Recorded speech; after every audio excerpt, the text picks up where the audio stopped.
Hey everyone, welcome back. Today we're digging into one of the most unsettling and deeply buried mysteries from Baton Rouge, 1848.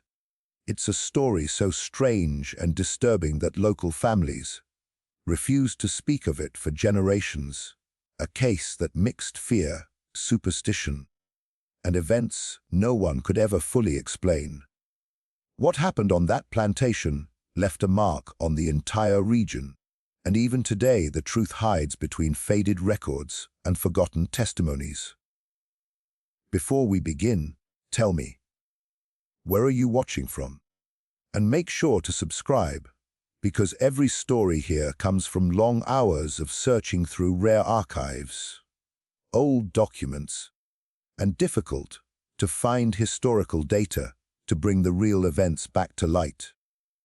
The plantation in Baton Rouge stood deep within the dense Louisiana woods in 1848, surrounded by thick moss and still water that reflected the shadows of the tall cypress trees. The land felt separated from the rest of the world, as if the forest and the swamps formed a natural wall that kept outsiders away. Travelers often described a strange heaviness in the air the moment they stepped onto the property, as though the ground itself carried an old and unspoken warning. The main house rested on a small rise above the swamp, yet even the raised foundation could not protect it from the constant dampness that clung to its wooden frame. The windows were fogged with age, and the shutters creaked during the night in a way that made it sound like distant whispers drifting across the yard. Birds rarely sang near the house, and the silence around the structure felt unnatural even in daylight. The fields stretched across the clearing, but they held a stillness that made workers uneasy. The soil produced crops, yet the land felt drained of life, as if something had taken more from it than it ever gave back. People who worked there often reported hearing footsteps behind them, even when no one else was near. At night, the echo of these sounds floated across the fields, carried by the wind that moved through the high grass like a warning from an unseen presence. The few neighbors who lived miles away avoided the plantation whenever possible. They spoke of strange lights drifting near the tree line and sudden chills that came without any shift in weather. Older families told stories of misfortune connected to the property, tales of sudden illness, accidents, and unexplained deaths that had caused more than one owner to abandon the land without giving a reason. Overall, the plantation stood like a silent witness to something dark that had taken root long before 1848. The isolation, the stillness, and the uneasy quiet of the grounds all contributed to a setting that felt alive yet unfriendly. Anyone who came near sensed that the land itself was guarding a secret, and that whatever had happened there was powerful enough to stain the air with fear even decades later. She arrived at the Baton Rouge plantation without warning one gray morning in 1848, brought by a trader who offered almost no explanation for who she was or where she had come from. The workers immediately sensed that something about her presence felt different. She was quiet, but not in a shy way, more like someone who had learned to hide every thought behind a mask. Her eyes held a distant look, as though she had seen things she could not speak about, and the moment she stepped onto the property, the uneasy atmosphere of the plantation seemed to deepen. The overseer tried to ask her simple questions, but her answers were short, unclear, and sometimes completely absent, as if she did not fully understand, or as if she was choosing not to respond. She carried no personal belongings, and her clothes were old and mismatched, suggesting she had been moved from place to place without stability. Some workers believed she had come from far outside Louisiana, maybe even from a region where records were scarce and languages were different, which only added to the mystery. Rumors started spreading within hours of her arrival. A few workers claimed they had seen a mark on her arm, one that looked like a symbol rather than a brand. But the girl always kept her sleeves pulled down, making it impossible to know for sure. Others whispered that she had been found alone wandering near a river settlement days before being traded, and that nobody had been able to explain how she survived or why she was completely unharmed when discovered. The plantation's cook was the first to notice something truly unsettling.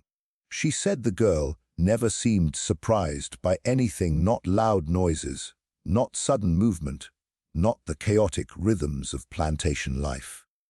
She moved as if she already knew the routines, as if she had seen this place before, even though she had only just arrived.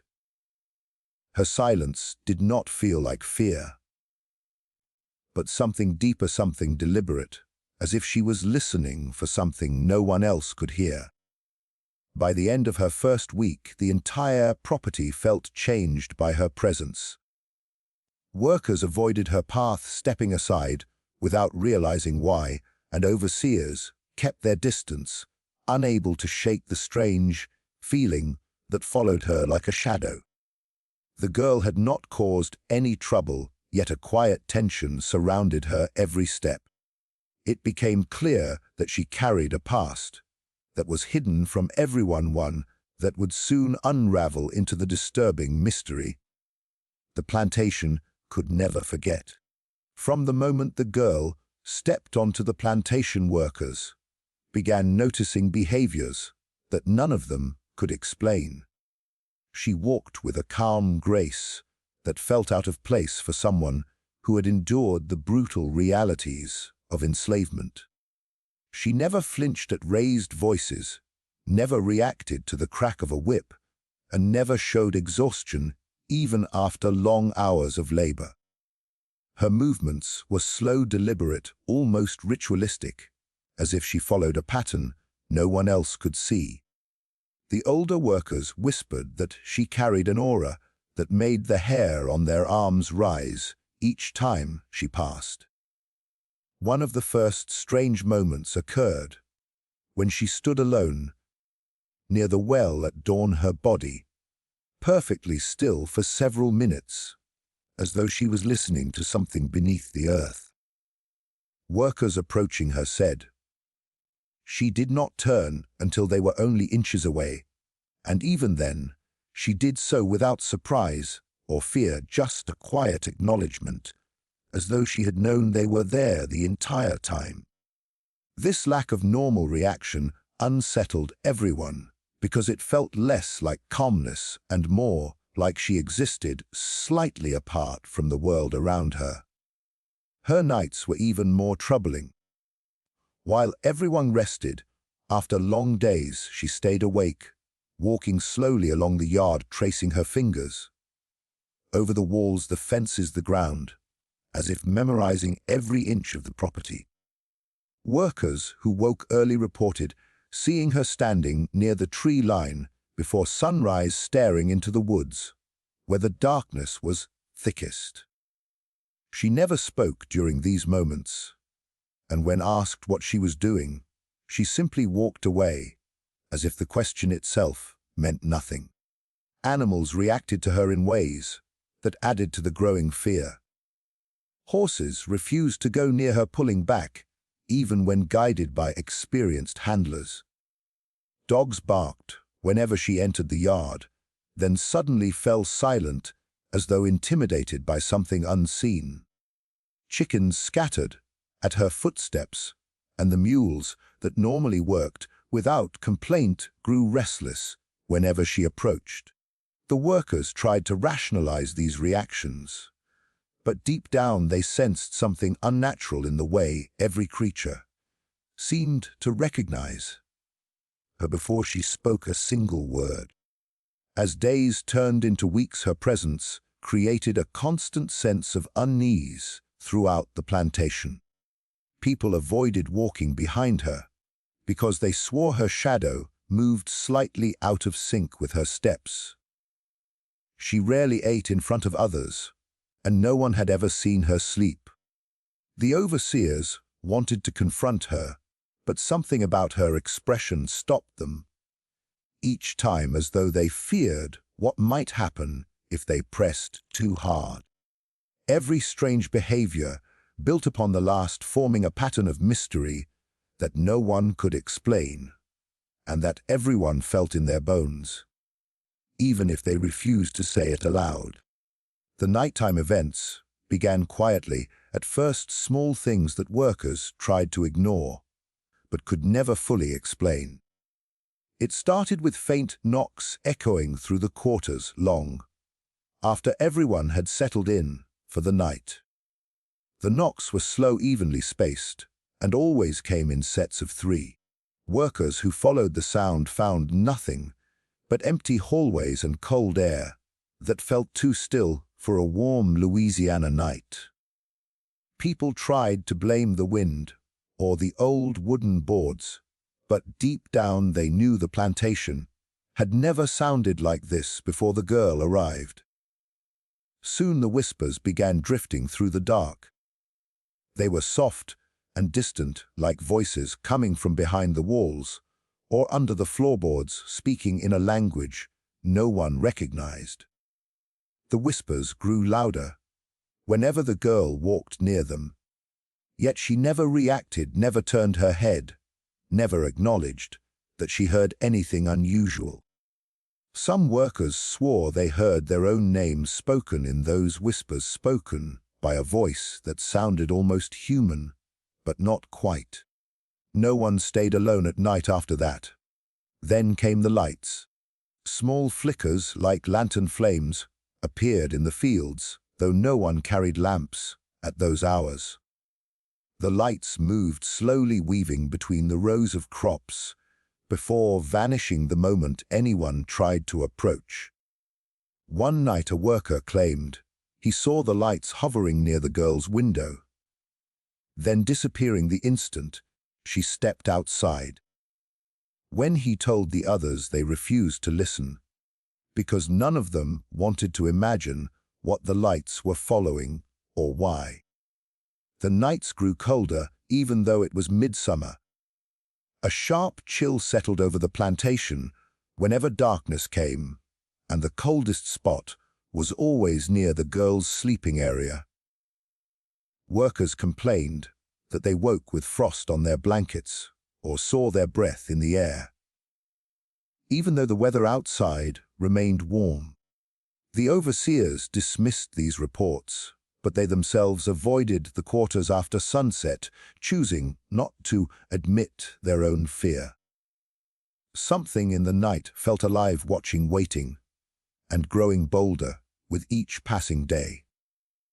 By the 3rd week the nights had turned unbearable. Doors slammed without wind, footsteps paced around the yard when no one was outside, and shadows crawled across the walls in shapes that did not belong to any human or animal. The girl continued her silent wanderings through the property, as though she moved through a different world, entirely untouched by the chaos she seemed to bring with her. The nighttime events were no longer ignorable, no longer harmless.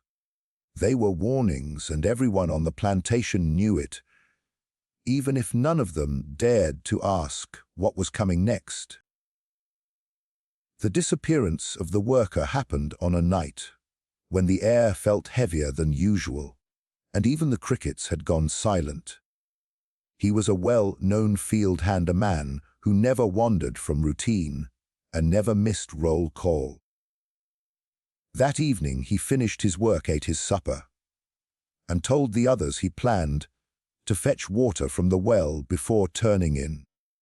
No one thought anything of it until minutes turned into hours and the path to the well remained empty. His bucket was found lying on its side near the edge of the yard, but he was nowhere to be seen, leaving a cold unease spreading through the workers, who realized something had gone terribly wrong. By morning, the plantation was filled with quiet panic. The overseer gathered men to search the grounds, but the search brought nothing but more fear. There were no footprints leading away from the well, no signs of a struggle, no marks in the dirt that suggested he had run or been dragged. It was as if he had simply stepped off the earth and vanished. The land around the well felt unusually cold despite the heat of the day, and several workers refused to get any closer, claiming the air there felt wrong, like the ground was watching them. Rumors began to twist through the quarters like smoke. Some insisted they had heard a scream in the night, muffled, as though it had come from deep underground. Others said they saw a figure standing near the tree line just before dawn, a shape that looked like the missing worker, but moved in a slow, unnatural way before disappearing into the shadows.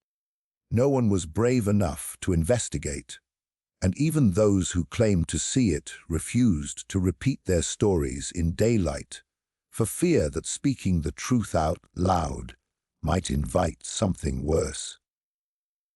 Whispers also spread that the girl had been near the well just moments before he vanished. Several workers claimed they saw her standing perfectly, still beside it, staring into the water, as if waiting for something. When they approached, she walked away silently, leaving them with the unnerving sense that she had known exactly what was about to happen.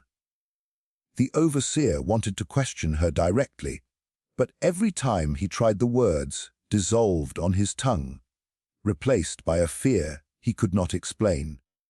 It was easier to pretend she had nothing to do with it, even though everyone sensed she knew more than she ever admitted. As days passed and the missing worker failed to return, the plantation changed. People refused to go outside after dark, and no one walked near the well alone, not even in daylight. The atmosphere grew tense and heavy, like the land itself was warning them of what was still to come. His disappearance was not an isolated tragedy, but the spark that ignited a deeper fear among the workers and the overseers alike. Everyone understood that this was only the beginning, and whatever force had taken him was not finished with the plantation. The discovery of the secret room beneath the main house happened by accident, and it sent a shock through everyone who lived on the plantation. One evening, the floorboards near the back storage room began to sag and creak more than usual, and a worker was ordered to check for termite damage. As he pried up one of the loose planks, his hand slipped through an opening that should not have existed. Instead of the dirt foundation, he expected there was only cold, empty air. When he widened the gap, he found a narrow stairway hidden beneath the floor, descending into darkness so thick it felt like a solid wall.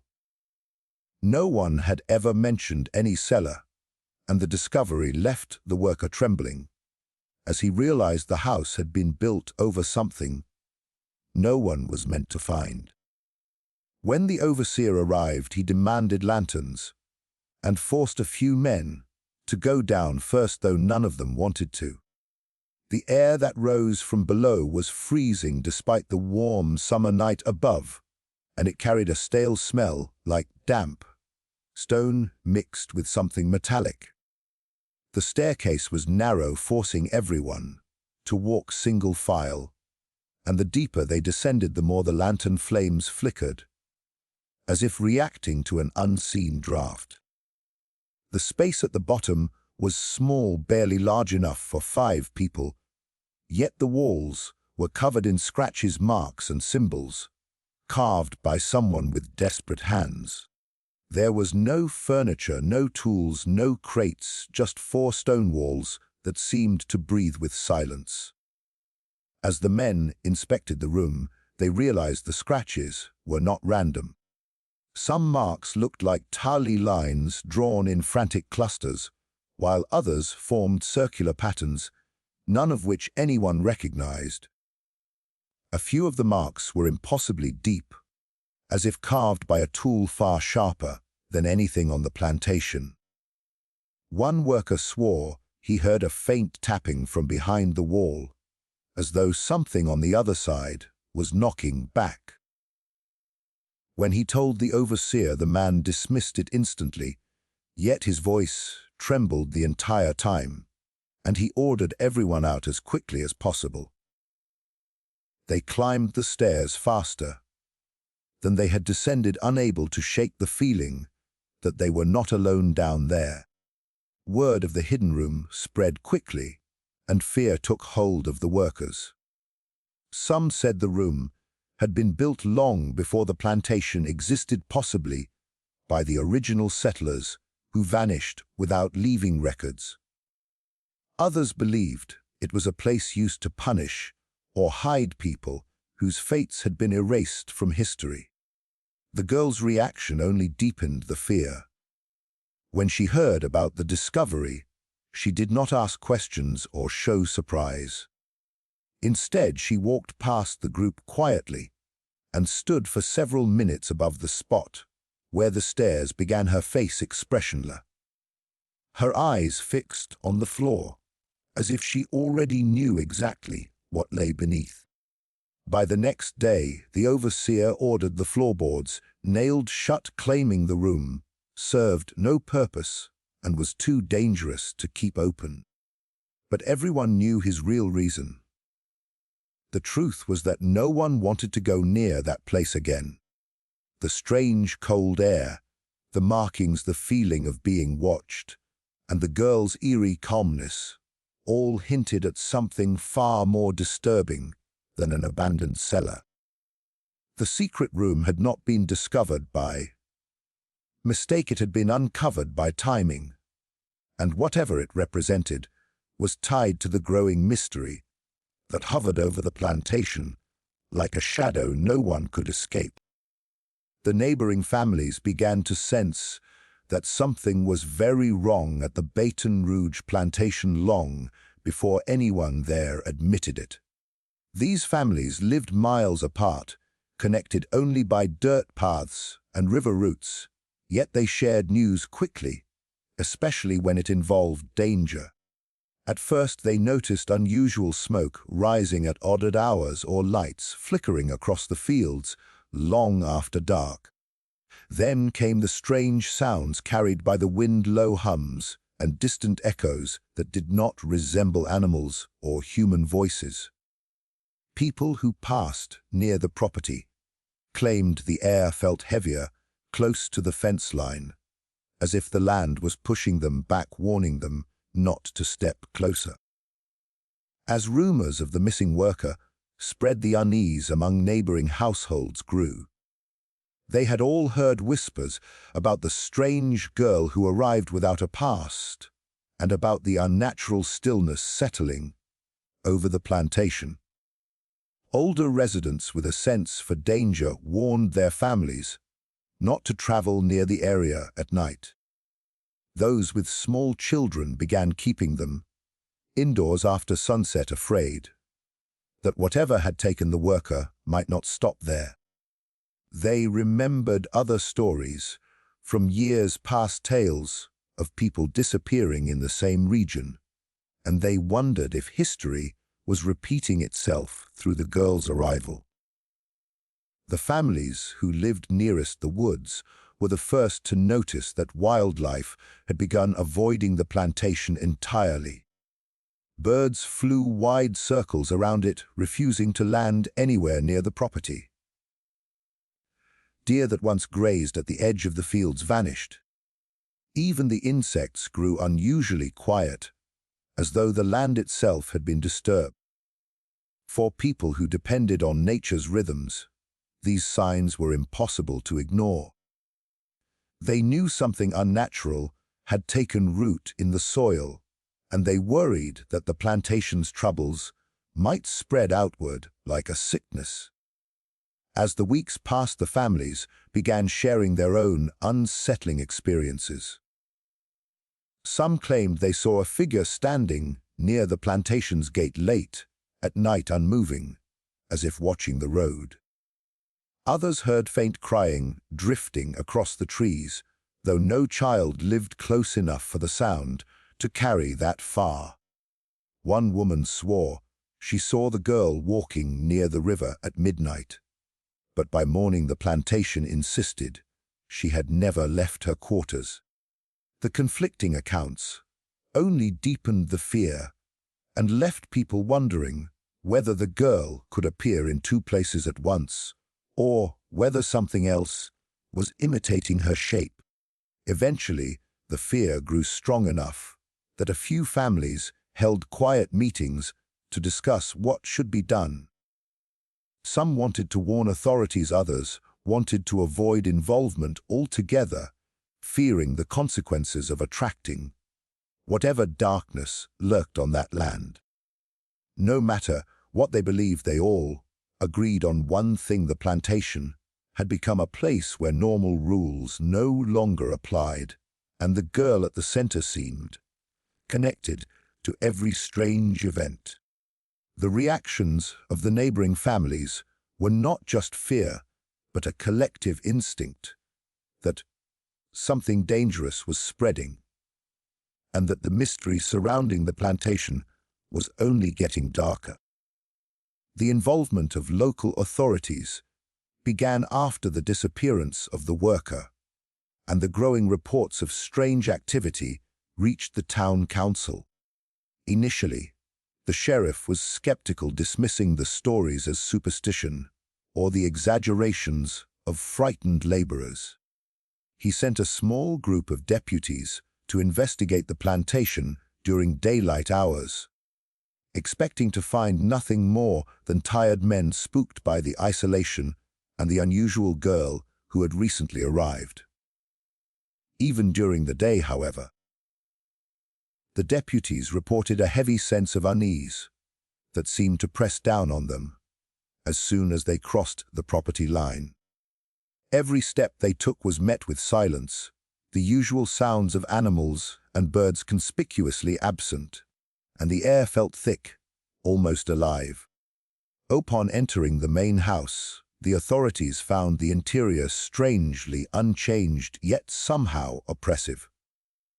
The floors creaked under their weight, but there were no obvious signs of struggle or wrongdoing. They spoke with the overseer and several of the workers, but the testimonies were conflicting. Some swore to hearing whispers or seeing fleeting shadows, while others claimed that nothing unusual occurred. This mixture of accounts only frustrated the deputies, but the consistent unease among the witnesses convinced them that something unexplainable was happening on the plantation. A few nights later, the sheriff returned with a small team prepared to investigate after dark, hoping to confirm or dismiss the workers' claims. The night was still and unusually cold, and as they moved through the fields and quarters, shadows seemed to stretch and shift unnaturally. Lanterns flickered without wind, and strange sounds echoed through the property. Even the most skeptical deputies felt their courage waver as the air grew heavier, and the same oppressive feeling they experienced during the day now seemed amplified, pressing down on them like a physical weight. The girl's silent presence was unnerving, and her calmness amid the chaos only heightened the sense that they were intruding into something beyond their understanding. Despite the deputies' efforts to document evidence, nothing concrete was ever found. The secret room beneath the house remained inaccessible due to its hidden entrance and chilling atmosphere. Marks on the walls could be observed, but not explained, and the missing worker had vanished without a trace. the authorities left with more questions than answers, reporting only the strangeness and oppressive aura they had encountered, unable to account for the events using logic or law. Their reports were met with skepticism in town, but the repeated disappearances, whispers, and odd occurrences were enough to ensure that people spoke cautiously about the plantation in hushed tones. The authorities' involvement did little to calm the community. Instead, it fueled the legend surrounding the plantation as people realized that even those with official power could not explain the events. Rumors grew that the girl and the plantation were connected to forces beyond human understanding. The deputies themselves began sharing stories of unease and strange occurrences, despite their professional skepticism. This inability of law enforcement to provide answers cemented the plantation's reputation as a place where normal rules did not apply and where the mysteries that haunted the land were not meant to be unraveled by anyone, regardless of authority. Conflicting testimonies began to emerge almost immediately after the authorities visited the Baton Rouge plantation, creating a web of confusion that only deepened the mystery. Each worker seemed to remember the events differently, and even those who witnessed the same incidents described them in contradictory ways. Some claimed that they had seen shadows move independently of the girl, while others insisted that she had been in two places at once. Even simple observations about her behavior varied, with some workers swearing she never ate while others said she consumed meals in silence at odd hours. These contradictions made it impossible for the overseer or authorities to form a coherent narrative and added to the growing tension among the plantation's inhabitants. Visitors who had approached the plantation reported entirely different experiences from the workers. A merchant passing along the dirt road he saw lights flickering behind the house at midnight and heard low moaning sounds that did not resemble human voices. A neighboring family claimed to have seen smoke rising from the chimney, while the overseer insisted the fireplace had not been lit for days. These discrepancies left locals uncertain of what was real and what was imagined, and they began questioning their own senses when discussing the plantation with one another.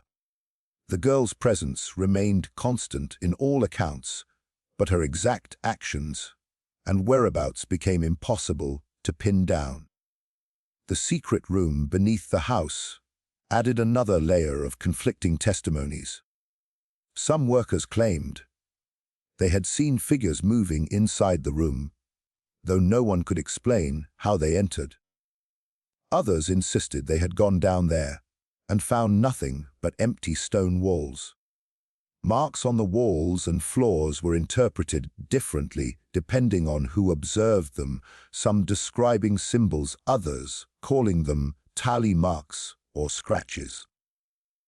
The room itself became a focal point for debate and fear as everyone attempted to reconcile what they had seen with what they believed could be possible. Even the overseer's account changed over time. Initially, he dismissed much of what the workers claimed, insisting that fatigue and superstition had created illusions. Later, after witnessing strange lights and sounds himself, he altered his statements, describing events he could not explain. His evolving narrative made it difficult for authorities or neighboring families to discern the truth, and created an environment where suspicion and paranoia flourished. People began to wonder whether the plantation itself was altering perceptions or if some unseen force was manipulating memory and observation. By the end of several weeks, conflicting testimonies had become the norm rather than the exception. No two accounts aligned, and no explanation seemed adequate to reconcile the differences. The mystery of the plantation grew stronger because of these contradictions, feeding rumors that the events were not merely strange, but deliberately incomprehensible. Those who lived near or worked on the plantation began to believe that the girl and the property existed in a state beyond ordinary understanding, and that trying to piece together the truth was futile. The contradictions themselves became part of the haunting, a puzzle with pieces that refused to fit together no matter how carefully examined. The sudden closure of the Baton Rouge plantation came as a shock to everyone who had been living and working there for years. One morning the overseer arrived to find several workers missing, and the girl, who had been at the center of so many strange events, nowhere to be seen. There were no letters left behind, no instructions, and no indication of where the plantation owners had gone. Everything that had once felt stable and routine now seemed abandoned and hollow. Doors were left unlocked, tools were scattered across the yard, and even the livestock had been left in their pens, as if the people responsible had fled in a hurry without thinking about anything, but leaving the property entirely. Neighbors who had observed the plantation from a distance began to notice subtle changes almost immediately. Windows were boarded up unevenly, doors creaked in the wind, and the once maintained grounds began to overgrow with weeds and vines. The eerie silence that had long surrounded the property now intensified, as if the land itself had swallowed all signs of life. People passing by claimed they could still hear faint footsteps inside the main house at night, and the occasional low whisper drifting across the fields, but when anyone approached, no one was there. The abandonment made the property feel more like a trap than a home. Inside the plantation, the rooms told a story of sudden departure. Plates remained on tables, half-eaten meals still warm enough to suggest they had been abandoned only hours before. Personal items were left behind, and bedding remained unmade. The secret room beneath the house, which had already unnerved the workers, became even more terrifying in the absence of anyone to monitor it. Shadows seemed to move differently through the empty halls, and cold drafts shifted through spaces that had once felt warm and lived in. Everything about the sudden closure amplified the sense that something unnatural had caused the exodus, and that those who left were fleeing something they could not confront. Rumors quickly spread that the owners had discovered something in the plantation they could not control. Some said it was the girl who had vanished and taken with her the source of the plantation's strange events. Others insisted that whatever force had caused the prior disappearances and night-time disturbances had grown too powerful to ignore, and that even the adults feared for their lives. The neighboring families who had been wary of the property now treated it with outright dread. Stories circulated about the sudden departure, and these accounts became a mixture of fact and speculation, growing darker with each retelling. In the weeks that followed, the abandoned plantation became a magnet for superstition. Travelers avoided the roads nearby, claiming they felt watched or followed by unseen eyes. Those brave enough to enter reported strange cold spots, fleeting shadows, and whispers in voices that sounded almost human, but were impossible to locate. The closure of the plantation had transformed it from a place of labor and routine into a haunted landmark, a site where history had tried to bury the events that had unfolded there. Its emptiness, silence, and sudden abandonment ensured that the mystery would linger in the minds of everyone who had witnessed even a fraction of its horrors. The legend that developed around the Baton Rouge plantation began almost immediately after its sudden closure and the disappearance of the girl at the center of the mystery. Word spread through the surrounding communities, carried by whispers in markets along the river and stories exchanged on dusty roads. People spoke of the plantation as a place where the natural laws seemed suspended, where shadows moved on their own, and where the line between life and death was blurred. The story grew with every telling, each witness adding details that made the events feel even more impossible and terrifying. Families living near the plantation contributed to the legend by recounting personal experiences that defied explanation.